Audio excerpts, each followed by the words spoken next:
Hi, thanks for joining me. I'm Dr. Jenny, and this is the Health Hacks Podcast.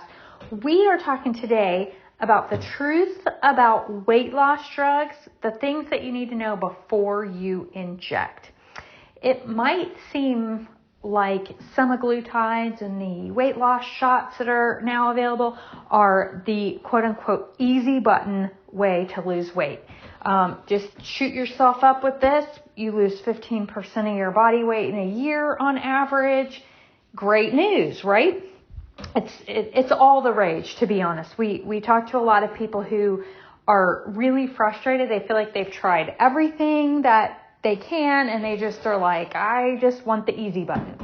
So they are thinking about using these weight loss drugs, or maybe you've thought about it, maybe you've done it. But let's talk about things that, side effects that these drugs can have, and is there another way to get similar results without the risks? So here's some things that I think people should know. So maybe you're just curious. Are they safe? Do they work? And most importantly, is it a good idea for me in my situation? So here's some breaking news and this is one of the reasons why we decided to tackle this on this podcast right now, is because that tirzepatide, which is Mounjaro, Zepbound, is being pulled from the market. And it's being pulled from the market because there's some concerns about its safety. So that's one of there's two classes of drugs that falls into the tirzepatide bucket, and then there's also the semaglutide bucket, which is Ozempic and Wegovy. So now half of your choices are being pulled from the market because there's safety concerns. And so that should, right there, you should stop and go, oh, well, if those are being pulled, are the other ones safe? So technically they're a different drug. They work a little differently. So that's how they leave those on and pull the other ones off. But here's the down and dirty of how these work. So what they do, they're semaglutides and tirzepatides. Tirzepatide, remember, is the one that's been pulled from the market. They're called glucagon-like peptide 1, or GLP. That's what GLP stands for, glucagon-like peptide 1, receptor agonists. So what they do is they mimic a hormone in your gut that increases your insulin levels.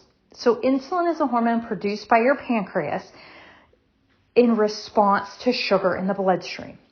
These drugs increase insulin, but lower your blood glucose and decrease your appetite. They also slow down your stomach emptying, and that's why you want to eat less, because things move slower through your gut. It slows your transit time, so it leaves you feeling full longer. Okay, that sounds like a great idea, right? I reduce my blood sugar, I slow down things so it feels like I'm full longer. But here's some significant, in my opinion, some significant drawbacks that you should think about.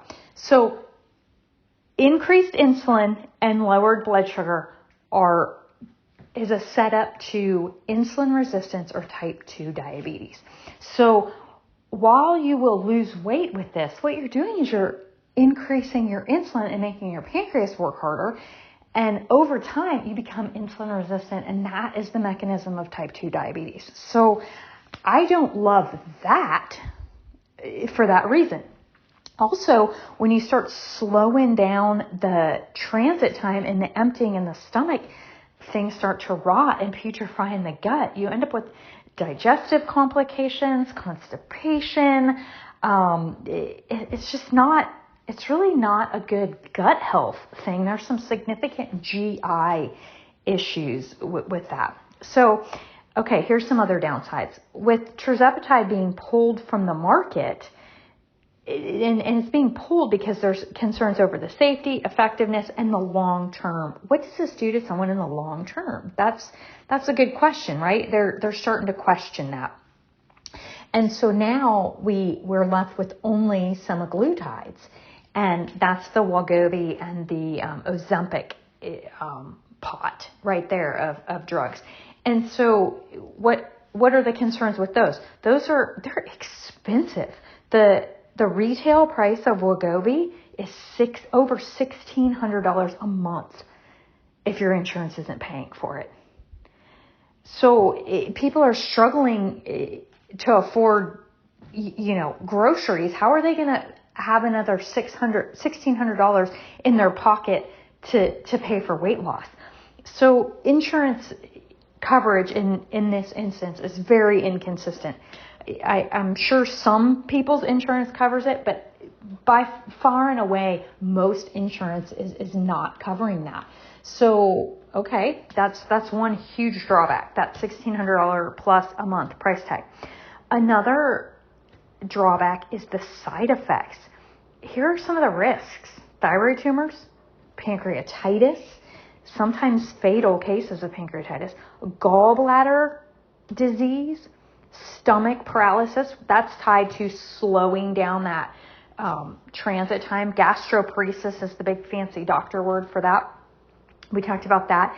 Kidney injury, increased heart rate, and even suicidal ideation. Those are straight from the manufacturer's side effects.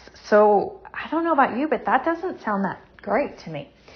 And then there's also the loss of muscle and bone density. So if you're going to lose 15% of your body weight in a year, which is what they tout. If you've seen the commercial, you've seen that. Most people lose 15% of their body weight in a year. Yes, you're going to lose weight, but it's not all fat. You're losing muscle and bone. So, okay, why does that matter? It matters a ton for the population that we see most often in our office. So if you're watching this, chances are you are in the 40, 50, 60-year-old demographic. That those are most of our patients are women our age that are around menopause. And one of the big struggles that we have in that age group is we're already losing bone and muscle. When, in fact, anybody that is over the ripe old age of 35 is losing muscle every year. That just happens. It's natural. There's nothing you can do about it except fight to keep what you have. So that doesn't make sense that you would take a drug that reduces the muscle mass. Bone density loss is another huge issue too.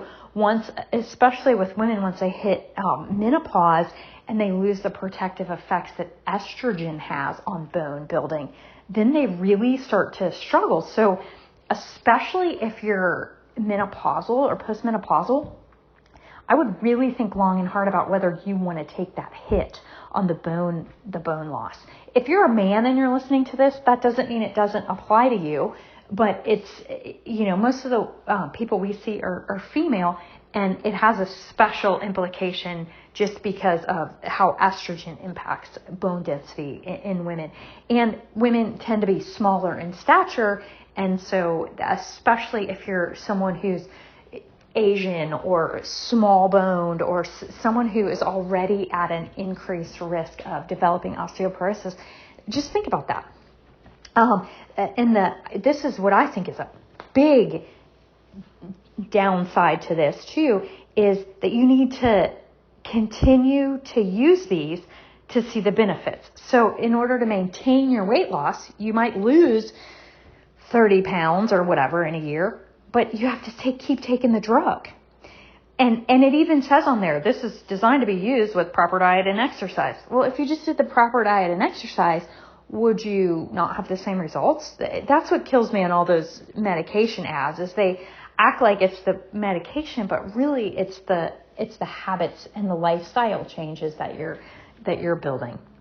And oftentimes when people stop taking the medication, the weight comes back, and sometimes, you know how that is, when you lose a bunch of weight and you stop doing the thing, you gain it back with even more than what you started with. So if we're not huge fans of this drug, what can we do? Maybe you're really frustrated. You feel like you've tried all the right things, and maybe you have. We see this all the time. a lot of people think, oh, well, if someone is struggling with their weight, it's just all their fault. They're not doing the right things. Sometimes that is just absolutely 100% not the case at all. There is something going on and they just need some help. So what can you do? I think the first thing you can do is get a real good functional health evaluation of where you are. Are there reasons why you're struggling with weight loss that have nothing to do with the food that you're putting in your body? Is it stress induced?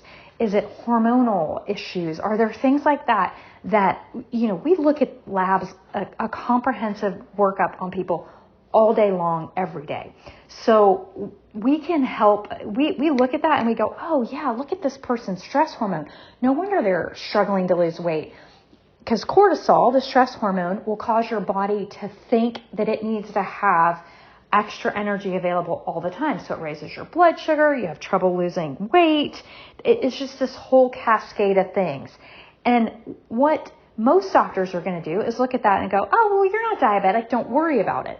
What we're going to do is partner up with you and say, look, this is what's happening in your body. It's not diabetes yet, but it's not optimal and healthy. So what can we do to help? So there's that. We really nerd out on blood sugar. That is just the cornerstone of all good health, is good metabolic function, healthy blood sugar regulation. So we're going to use a continuous glucose monitor if we need to. We're going to help you identify how do you tolerate carbs and sugar. Some people can handle a little more carb than others. We're not all built the same way. So when we have this information about which foods work for you and what don't, we can have you eating more of the things that build up your health and avoiding the things that are really not so good. That also means that maybe you're missing some minerals and vitamins that are very crucial in the regulation of blood sugar. One thing that just happened to me is I ran some nutrient testing on myself and I was really low in the mineral chromium, and that helps regulate blood sugar. So I've noticed that my blood sugar handling hasn't been as good as I wanted it to be, and that's why I started digging in and going, okay, obviously I'm going to look at what I'm putting in my mouth and my exercise habits and my lifestyle patterns, but I'm also going to ask myself, am I missing something? Chromium helps sugar enter your bloodstream so it can be utilized and broken down. So not having enough chromium leads to high circulating blood sugar. Well, that's not what I want. So I'm going to revamp my supplement routine and my diet to get chromium into my life. So that's just one example. We want to strengthen the gut lining. We want to improve digestion and reduce inflammation. We want to balance blood sugar levels. We talked about a CGM and things like that. One of the other things that is showing some really promising research is a probiotic with certain strains. And the strain is Akkermansia muciniphila. That's a big fancy name, but we'll just call it Akkermansia for short. But it's a specific type of probiotic, and it helps do all those things. It helps enhance your sugar and carbohydrate metabolism. It helps with gut repair and strengthening the gut lining. It helps balance your blood sugar levels. It helps naturally reduce your cravings for carbs and sweets. We've had great feedback on it, great success with it. And it's something we've been testing this for years when we do stool testing and gut testing on people. And there's a correlation that they're showing in the research now. When that level is low, a lot of times people struggle with being overweight and being obese. And so now you can supplement that. So if you haven't tried that, these are things you can try first. And, if you do all the right things and it doesn't work, you can always go and try that. But our belief is, can we do this with the least amount of negative side effects? Because if you do all the things that we just talked about, the natural alternatives, the balancing the blood sugar, taking some Akkermansia, making the lifestyle changes, those have only positive side effects. If you go shooting up, so to speak, with, Ozempic, there's some you might get good results, but the price tag is pretty high. So anyway, in the office, our goal is to help patients achieve sustainable and healthy weight loss by looking at root causes of metabolic dysfunction, thyroid imbalance, insulin resistance, stress-related blood sugar swings. We offer this customized lab testing that I was telling you about, looking at all the things that could be contributing to your inability to lose weight, if that's your struggle. We love to look at continuous glucose monitors because it's just a gold mine of information for you, so we can help.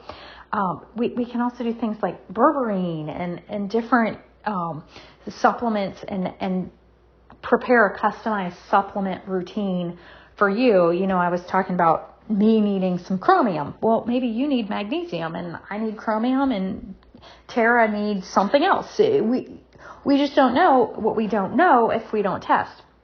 And then, our heart is to help individuals regain control, take power over their health, and feel better naturally. So, weight loss should be about more than just taking off pounds. It should be about improving your overall health. So if you're interested in talking to us about some alternatives to this weight loss shot, click the link in this podcast description for something called a discovery call. And we'll just talk to you for a few minutes and we can tell you what we do.